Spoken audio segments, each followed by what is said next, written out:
이번에 한국은행 금융안정보고서도 발표가 됐고, 이 내용을 토대로 지금 나오고 있는 지표들을 보면은 우리나라 부동산이 굉장히 위험해졌죠.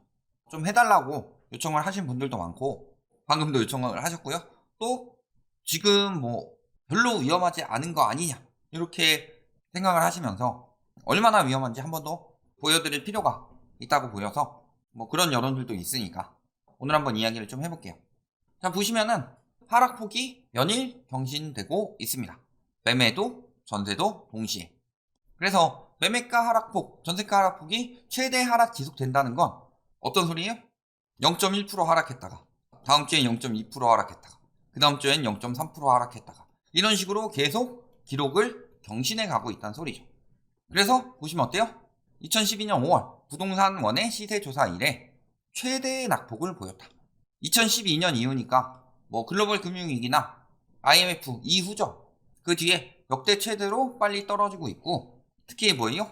노도강에서 노원도봉, 그 다음에 그 인근에 있는 성북구, 이런 데들이 굉장히 빠르게 떨어지고 있고요. 경기도나 인천도 역시 빠르게 떨어지고 있고, 수도권 그 전국 아파트도 최대 하락세를 이어가고 있다. 문제는 매매도 전세도. 근데 문제는 뭐예요? 하락폭을 봤을 때 하락폭이 굉장히 올라간 게 이만큼인데 이거 몇 퍼센트 안 돼, 이렇게 느끼실 수도 있겠죠. 하지만 중요한 건 뭐예요? 거래량이 절벽이라는 거죠.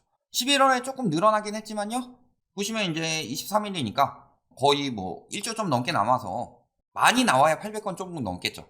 그럼 1000건도 안 나온다는 소리예요. 근데 글로벌 금융위기 때 최고 안 나왔을 때가 1000건대였다. 2008년 11월쯤에 11월, 12월 막 이럴 때 1000건대가 나오긴 했는데 지금은 그만큼도 안 나온다는 거죠. 그리고 문제는요, 하락폭이 경신되고 있는데 거래량이 절벽이죠. 그런데 보시면 이제 부동산원 지표로 이야기를 했어요. 부동산원에서는 제본스 지수를 쓴다고 그랬죠. 그랬을 때 어떻게 계산한다고 그랬어요? 기업평균으로. 그래서 예를 들어서 1억짜리가 4개가 있다. 만약에 2개가 7천만 원으로 떨어진다. 그 다음에 1개가 5천만 원으로 떨어진다. 이렇게 보셨을 때요, 요거는 시세가 7천만 원이고 요거는 시세가 5천만 원이니까 얘가 더 많이 떨어진 거죠. 다른 것도 거래가 안 됐을 뿐이지.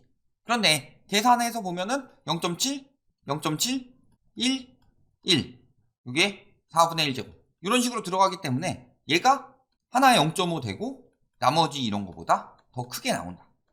이 안쪽만 대충 계산해봐도 얘는 0.49의 4분의 1제곱이고 얘는 0.5의 4분의 1제곱이니까 얘가 더 작게 나오죠. 그러니까 이럴 경우 더 많이 떨어진다고 나타나는 거예요. 그러니까 거래량이 적을수록 많이 떨어지더라도 하락폭이 덜 나타난다는 소리인데, 거래량이 굉장히 적음에도 불구하고 하락폭은 계속 최대로 가고 있다. 이거는 떨어지는 폭이 굉장히 크다는 소리죠. 그런데 지금 연결적 상황 보시면 어때요? 지금 집값이 유지되더라도 39만 가구는 이미 집 팔아서 빚을 못 갚는다.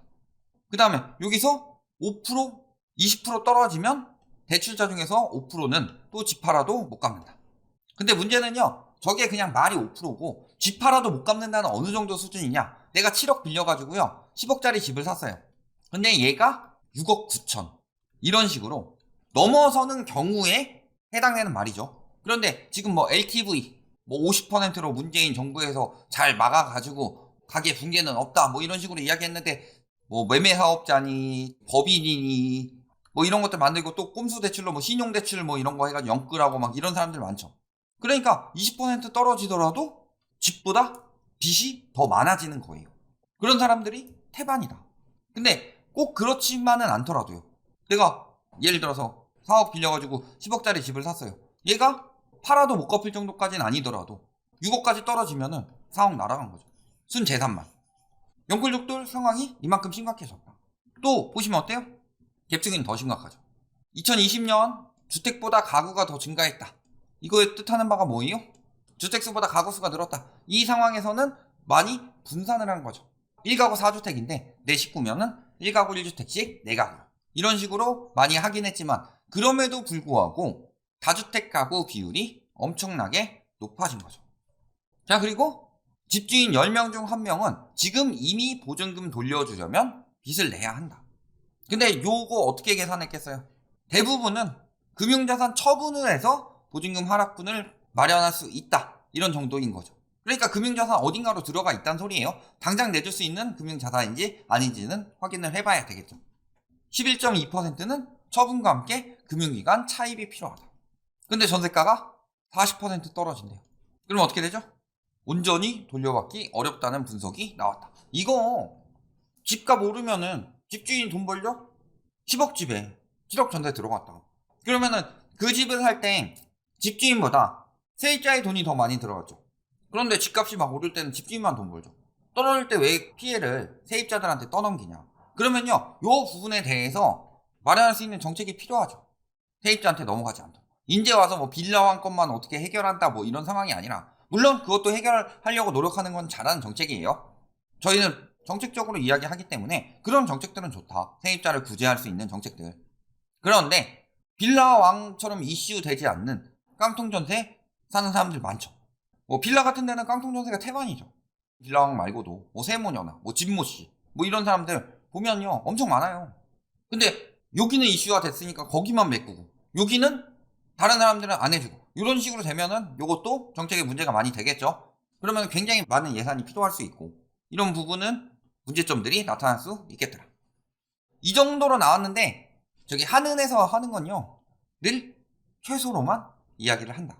그러니까 40% 하락 시나리오가 나오고 있는데 적어도 10명 중 1명은 아예 못 돌려주는 상황이 나올 가능성이 높고 나머지들도요 돌려주기 굉장히 힘들어지는 상황이 온다는 거죠. 근데 작년에 뭐라 그랬어요? 뭐 영끌 오적 이런 사람들 있잖아요. 뭐라 그래? 전세가 계속 오른다. 그러니까 남들은 집을 사면은 부담은 되겠지만 자산이 계속 올라가는 상황이 되는데 전세 사는 너는 계속 2년 뒤에 전세 더 오르면은 2년치 연봉 전세가에 붙여가지고 올려주고 평생 그렇게 주거비 허덕이면 살 것이다. 악담이랑 저주로 안 했지만 이런 식으로 이야기했죠.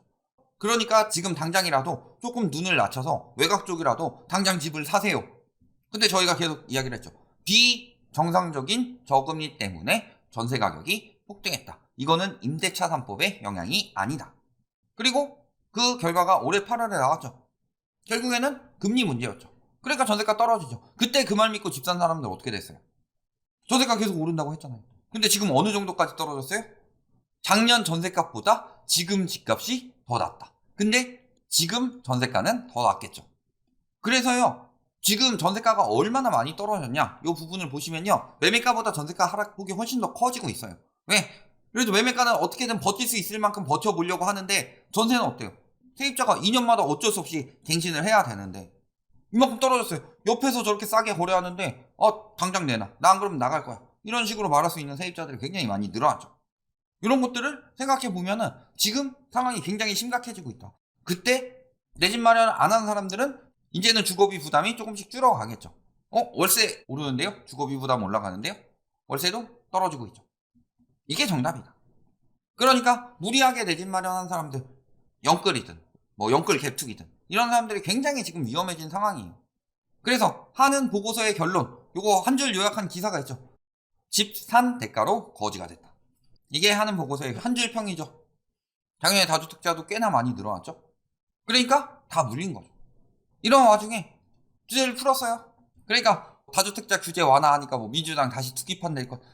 그런데 뭐 중요한 거는요. 다주택자 규제 완화를 왜 했을까요? 아까 뭐 다가구 말씀하셨는데 다가구는 1주택자이기 때문에 크게 효과가 없고요. 다주택자 규제 완화를 왜 했겠어요? 요거 막으려고. 이렇게 떨어지게 하려고.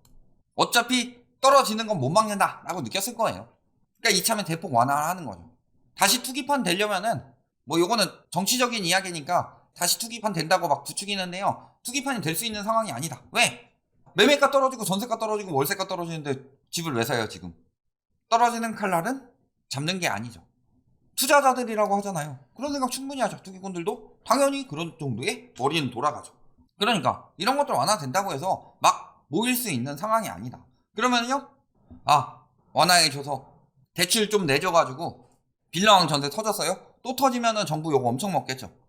그러면 어떻게 하겠어요? 문제는 사기꾼들 문제이지만 그러니까 좀 그래도 선의의 피해자들 생기지 않도록 다주택자들한테 대출 내주면은 어느 정도 전세금 돌려줄 때 도움이 되지 않겠느냐 이런 것들인 거죠. 자, 그것도 사실은 지금 언론이나 이런 데서 굉장히 부족하다고 느껴서요. 요즘에 이런 기사들 많이 뜨고 있죠. 임대사업자들 때문에 뭐 부정적이다 임대사업자들, 그 다음에 뭐 기업수 감소한 이유는 임대사업자 폐지 때문이다. 뭐 임대사업자 못 구해서 임대사업자들 막 전세 보증금 반환이 힘들다. 임대사업자 등록했다 망하게 생겼다. 요 기사들이 뜨는 이유는 뭐예요? 임대사업자 혜택 더 늘려줘라. 더 풀어줘라. 이런 거죠. 잘 생각해보세요. 더 풀어줄 의미는 없죠? 이들은 꿀을 빨았어요 많이. 망하게 생겼다? 전세보증금 반환 어쩌냐. 전세보증금 반환도 못하는 집을 전세를 왜 줬어요? 갚지도 못할 빚을 빌렸다는 거 아니에요? 이게 왜 안타까운 세대고 잘못된 거고 그런 거예요. 갚지도 못할 빚을 빌려가지고 투기를 들어간 건데. 그러니까 여론을 자꾸 저런 식으로 만들려고 그러는데 지금도 충분히 많이 풀어줬습니다. 그러면 내년 하반기 이후에 사세요. 이분 또 왜 말을 이렇게 얘기해? 다른 사람들은 그렇다 칩시다. 어떻게 이거 왜곡해서 해석한 건지 아니면은 2023년 말까지 사지 말라 그랬는데 그 이후에 사라는 식으로 왜곡해서 해석한 건지 이분은 원래 그런 분이 아니라고 알고 있는데 제가 알기로는 나머지들이야 뭐 당연히 똑같은 이야기 하겠죠. 이분은 좀 왔다 갔다 하고 이 사람들은 계속 오른다고 했다가 나중에 이제 슬슬 위험해지니까 말 바꾼 사람들이고 그런데 뭐 내년 하반기 이후에는 사야 될 것처럼 이야기를 해요. 저들이 말하는 것의 대부분은요 무슨 소리다? 내년 상반기까지는 사지 마라. 만약에 사더라도 하반기 이후는 좀 추세를 봐야 될 것 같다. 이런 이야기들을 하는 거죠. 대부분이. 뭐 물론 저 사람들도 대부분 다 오른다고 하고 말 바꾼 사람들이 태반이지만 그런데 저걸 가지고 23년 하반기엔 사세요. 이런 식으로 만들고 있다. 이야기하는 건 저 전문가들 이야기를 하는 게 아니라 기사가 저런 식으로 이야기를 하고 있어요. 그러니까 그때부터 경제 상황 보고 집값 상황 보고 떨어진 거 상황 보고 지금 현황이 어떻게 흘러가는지 그런 것들을 확인해 보고 그때 이유를 봐라. 그러니까 적어도 그 전까지는 보지 마라. 이 이야기를 그러면 23년 하반기부터 사세요. 이런 식으로 해석을 하고 있는 거죠. 아직도 저러고 있어요. 왜? 아직 불이 꺼지지 않았다고 생각을 한 거죠. 불씨가 남아있다. 불타오르던 매수 심리에 DSR이라는 모래를 붓고 그 다음에 그 위에 금리 인상이라는 물을 계속 끼얹었죠. 그런데 그 모래를 걷어보면은 밑에 불씨가 아직 살아있을 것이다 라는 생각을 하고 있는 거다. 절대 속지 마세요. 20년, 21년 어떻게 당했어요? 이렇게 당했어요. 다주택자들이 팔아서 시세 차익 보고 2030들이 영끌해가지고 내 집 마련을 하든지 갭투기를 했다. 매물 받아주면서 사소유주는 빠지고 2030 세대에 그것만 늘어났죠. 물론 이 중에는 일부는 증여성 거래로 양도했을 경우도 있고 뭐 그렇지만 전반적으로 이렇게 흘러가는 추세라는 거죠. 그러니까 당한 거예요. 빠질 사람들은 빠질 때 알고 있다. 경험이 많은 사람들은. 경험이 없는 사람들이 항상 당하는 거고. 그런데도 아직도 저런 부추김에 넘어가면 안 되고요. 지금 한국은행에서 저런 위험을 발표했다. 그러면요.